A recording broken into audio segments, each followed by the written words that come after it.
Welcome to Global Markets. To move 37, global markets plunged amid new U.S. tariffs.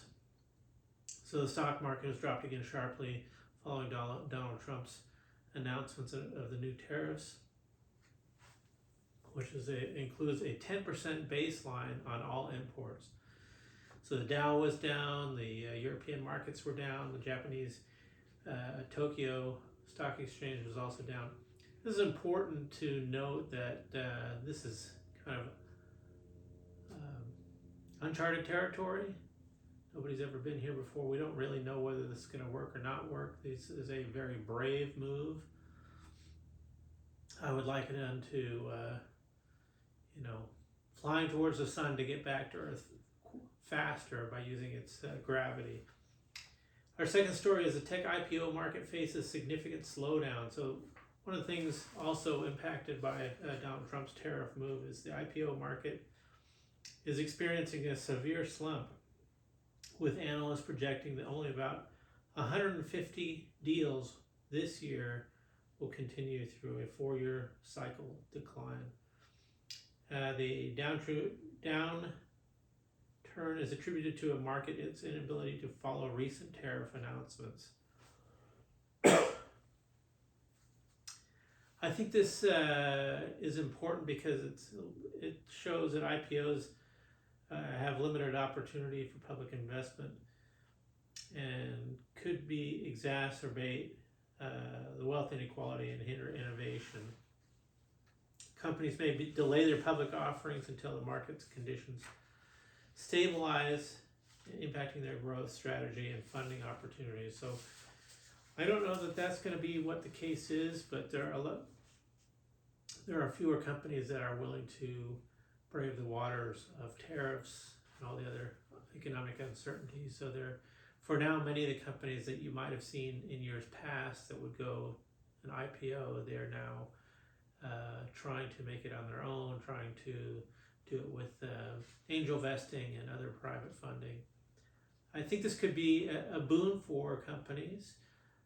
The IPO market is a bit like a quick hit or a sugar rush. I don't know that it always is the right way to grow. So we'll see, and we'll be able to compare the companies that grow during this period of time to other periods of time and kind of be able to assess what is the best way. And it probably depends on the type of company and the type of investing they are seeking.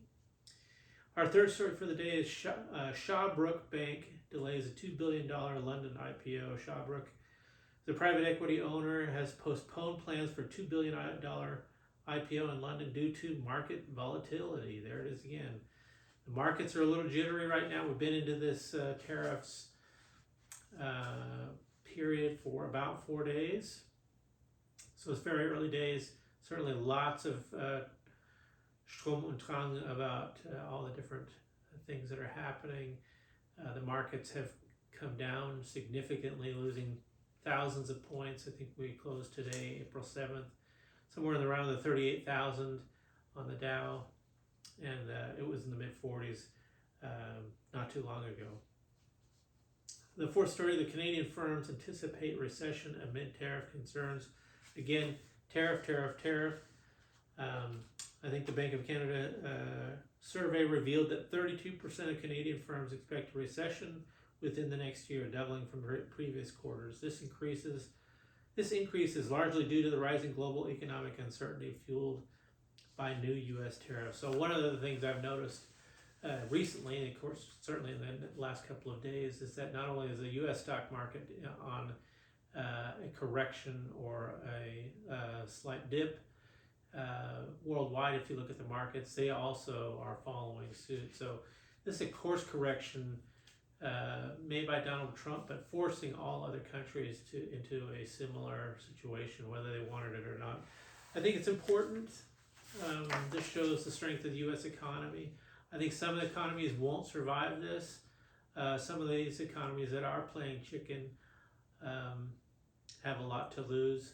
I think most economies would be better to partner with the U.S. and to partner with Donald Trump, the U.S. president. Certainly, I think the EU countries would have a natural fit and make a natural partner, they have to go to zero tariffs or match tariffs and not continue to run this free trade sort of negotiation where they tariff our stuff and we don't tariff theirs. One of the countries I think is most at risk is probably going to be China. They have a lot of things going against them in terms of their one child rule, their economy, the phony way that they've built up their yuan, all the different things that they've done to their economy to quote unquote make it strong are kind of a paper tiger or dragon. And I think going up against the US economy and do this tit for tat matching tariffs or raising tariffs on the US, I don't know, I just wouldn't bet against Donald Trump. I think when it comes down to it, he will do the right thing for America, which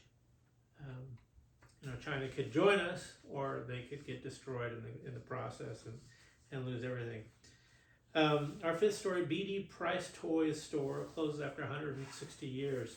So BD Price is a toy store in the UK, a family-run toy store, and in Dudley, UK. It's closing its final store after 160 years. The decision is attributed to the declining foot traffic, rising operating costs, and challenging consumer habits.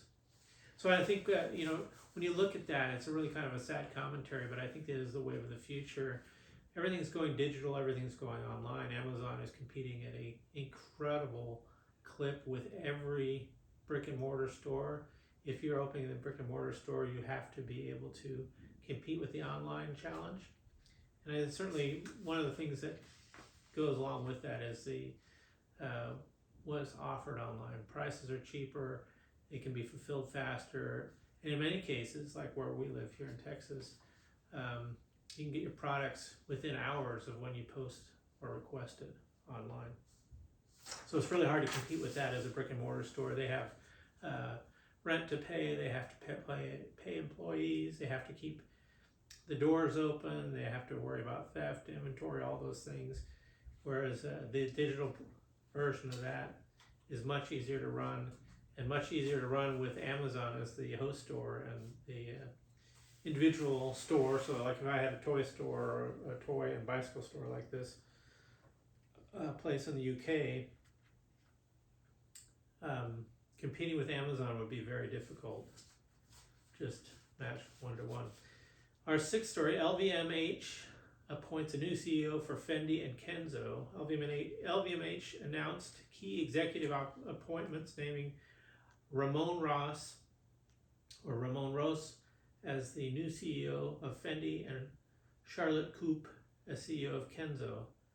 These promotions are part of an ongoing executive reshuffle within the luxury conglomerate. Leadership changes in a major fashion brand can signal strategic shifts and influential direction in the competitive luxury market. I think when you change leadership, the indication of the direction was not going the way the shareholders wanted or the way the directors wanted. It isn't always a sign that things will go in the right direction going down in the future. It's just a sign that change is needed and that they're looking to improve their product or improve their services. Our seventh story: Vodafone upgrades Scotland's electricity network. Vodafone had secured a 4-year contract with the SP Energy Networks to upgrade telecom systems across Scotland's electricity transmission networks, enhancing connectivity and operational efficiency. So the upgrade aims to modernize critical infrastructure, improve reliability, and support integration with renewable energy sources. These are all admirable things. Everybody wants faster internet, more reliability, cheaper, and improve in all these categories. What isn't necessarily mentioned is how Vodafone plans to do this, or what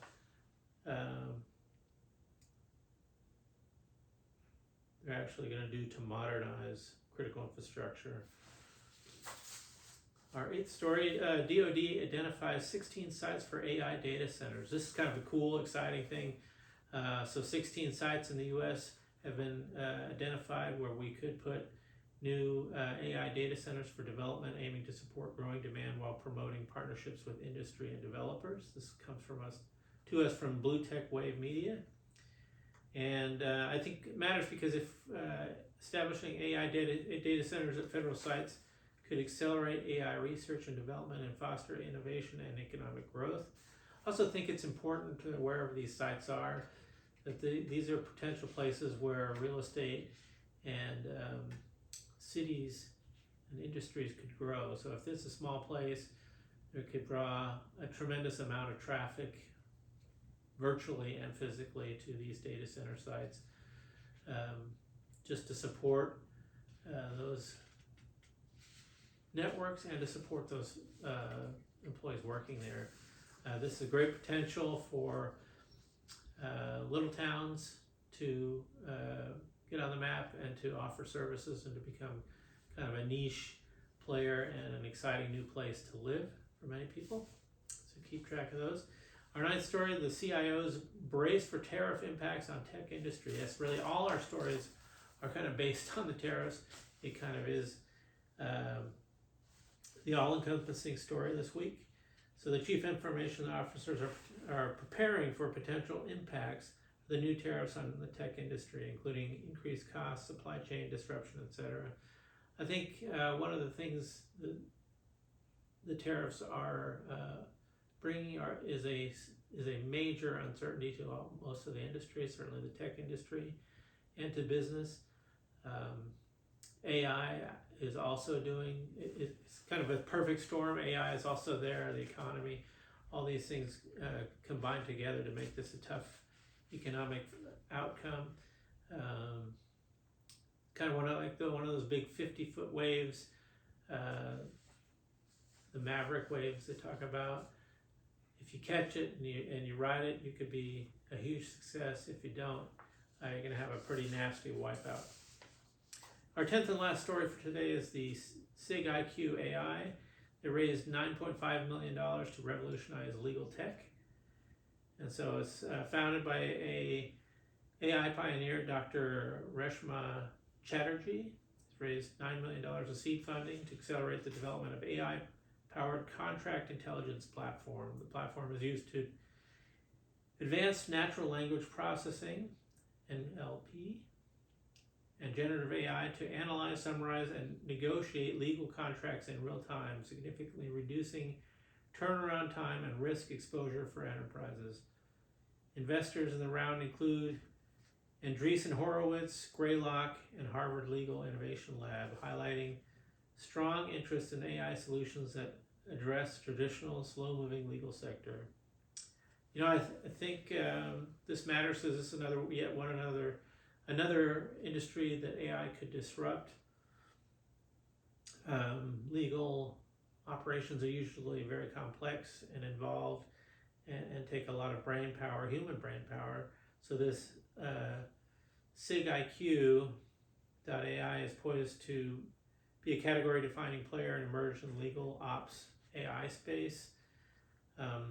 As corporations face increasing regulatory complexity, tools like this could transform compliance and risk management. So yet another opportunity, sadly, for AI to replace humans. I think we're seeing this everywhere. It's just something important to be aware of and to follow, and also to invest in.